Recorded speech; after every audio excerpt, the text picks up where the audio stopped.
Hello friends, સ્વાગત છે તમારું મારી યુટ્યુબ ચેનલ ધર્મિષ્ઠાની રસોઈમાં। આજે આપણે બનાવીશું કેરીનો મુરબ્બો કે છુંદો, જે આપણે તડકામાં સૂકવ્યા વગર આપણે તેલ વગર બનાવીશું। જેના માટે આપણે રાજાપુરી કેરી લીધેલી છે, જે વજનમાં લગભગ 600 ગ્રામ જેટલી છે।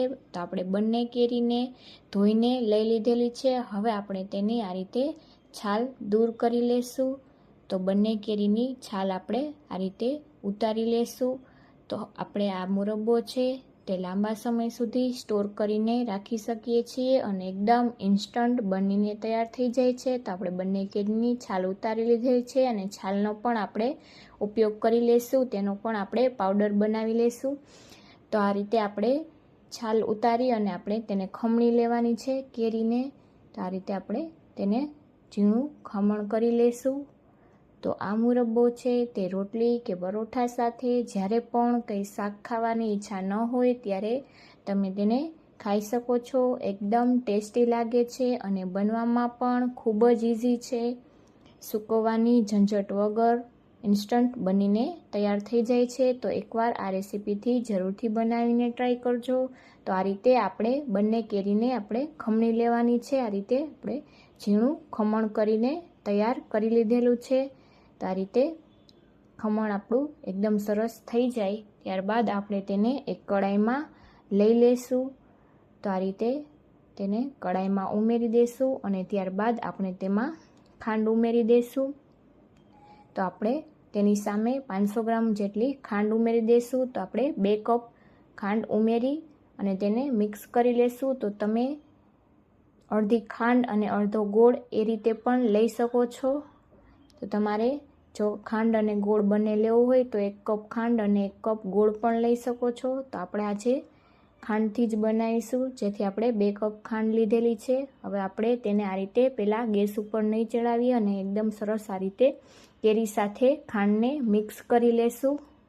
તો આ રીતે એકદમ સરસ મિક્સ થઈ જાય। જો તમારી પાસે સમય હોય તો તમે 10થી 15 મિનિટ તેને રાખી દેશો તો પણ એકદમ સરસ આ રીતે મિક્સ થઈ જશે। તો આ રીતે એકદમ મિક્સ કરી અને ત્યારબાદ આપણે તેને ગેસ ઉપર ચડાવીશું। તો એકદમ સરસ મિક્સ થઈ ગઈ છે ખાંડ। હવે આપણે તેને ગેસ ઉપર લઈ લેશું અને આ રીતે એકદમ સરસ પહેલાં ચલાવીને મિક્સ કરી લેશું। તો આ રીતે સતત ચલાવતું રહેવાનું છે, જેથી નીચે ચીપકી ન જાય। તો આ રીતે પહેલાં આપણે મિક્સ કરી લેશું અને ત્યારબાદ આપણે સ્લો ગેસની ફ્લેમ કરી અને સતત તેને ચલાવતા રહેશું જ્યાં સુધી આપણી ખાંડ છે તે મેલ્ટ ન થઈ જાય અને આપણી આ કેરીનું ખમણ છે તે એકદમ સરસ સોફ્ટ થઈ જાય ત્યાં સુધી એકદમ સરસ આ રીતે મિક્સ કરતું રહેવાનું છે। તો તેલ વગર આપણી આ કેરીનો એકદમ સરસ છુંદો બનીને તૈયાર થઈ જાય છે અને ખાવામાં પણ ખૂબ જ ટેસ્ટી લાગે છે। તો આ રીતે આપણે એકદમ સરસ મિક્સ કરી લેશું। તો તમે જોઈ શકો છો કે ખાંડ છે તે એકદમ સરસ મેલ્ટ થઈ ગઈ છે। આ રીતે તેને એકદમ સરસ આ રીતે સતત ચલાવતું રહેવાનું। હવે આપણે ફ્લેમ છે તે સ્લો કરી નાખી છે અને આ રીતે આપણે 5 થી 7 મિનિટ જેવું આ રીતે મિક્સ કરી લેવાનું છે ચલાવતા રહીને। તો ઇઝીલી આપણો આ છુંદો બનીને તૈયાર થઈ જશે। તમે આ છુંદાને બાળકોને રોટલી સાથે કે પરોઠા સાથે લંચ બોક્સમાં પણ આપી શકો છો। તો આ રીતે એકદમ સરસ આપણે 7 મિનિટ જેવું થવા દીધેલું તમે જોઈ શકો છો। હવે આપણે તેમાં મસાલા કરી લેશી, જેમાં આપણે 1 ચમચી જેટલો કાશ્મીરી લાલ મરચું પાવડર ઉમેરેલો છે, જે આપણે કલર માટે ઉમેરેલો છે। ત્યારબાદ આપણે 1 ચમચી જેટલું તીખું લાલ મરચું પાવડર ઉમેરી દઈશું તીખાશ માટે। ત્યારબાદ આપણે 1/4 ચમચી જેટલી આપણે હળદર ઉમેરી દઈશું અને ત્યારબાદ આપણે તેમાં મીઠું ઉમેરી દઈશું। તો આપણે અડધી ચમચી જેટલું મીઠું ઉમેરી દઈશું અને સાથે અડધી ચમચી જેટલું આપણે સંચર પાવડર ઉમેરી દઈશું, જેથી એકદમ સરસ આપણી આ છુંદાનો ચટપટો ટેસ્ટ આવશે એકદમ।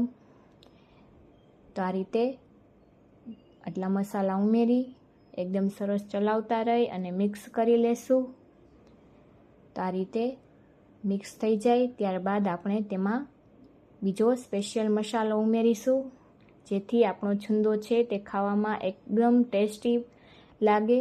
તો આ રીતે સતત મિક્સ કરતા રહેશું.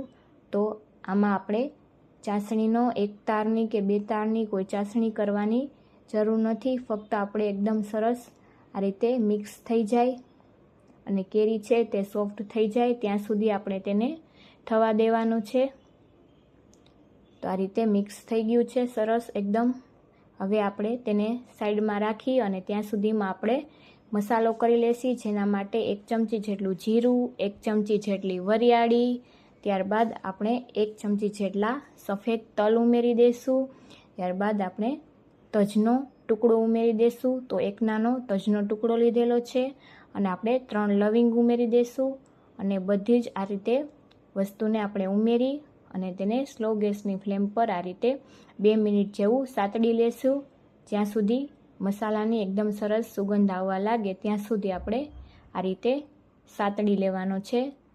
તો એકદમ સરસ આપણો મસાલો છે તે 2 જ મિનિટમાં સતડાઈને તૈયાર થઈ જશે. અને તેને આપણે ઠંડો કરી અને મિક્સર જારમાં ઉમેરી દઈશું અને તેનો એકદમ સરસ ફાઇન પાવડર આપણે પીસીને તૈયાર કરી લેશું.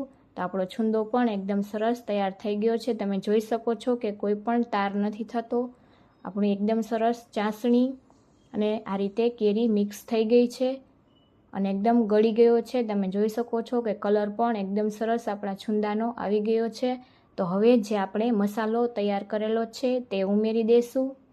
અને તમને જો એલચી પસંદ હોય તો તમે એલચીનો પાવડર પણ અડધી ચમચી જેટલો ઉમેરી શકો છો. પરંતુ મારા બાળકોને એલચી પસંદ નથી જેથી મેં નથી ઉમેરેલો. હવે આપણે આ રીતે મિક્સ કરી લેશું અને ત્યારબાદ આપણે બાઉલમાં લઈ લેશું અને તમે તેને આ રીતે કોઈ પણ કાચની બરણીમાં ભરીને સ્ટોર કરીને પણ રાખી શકો છો. તો આપણો ટેસ્ટી છુંદો બનીને તૈયાર છે. આ રેસીપી કેવી લાગી તે કોમેન્ટમાં જરૂરથી જણાવજો. અને જો મારો વિડીયો ગમ્યો હોય તો વિડીયોને લાઇક કરજો, શેર કરજો અને ચેનલમાં નવા હોય સબસ્ક્રાઈબ ન કરી હોય તો સબસ્ક્રાઈબ કરી લેજો જેથી અવનવી રેસીપીઓ મળતી રહે. Thank you.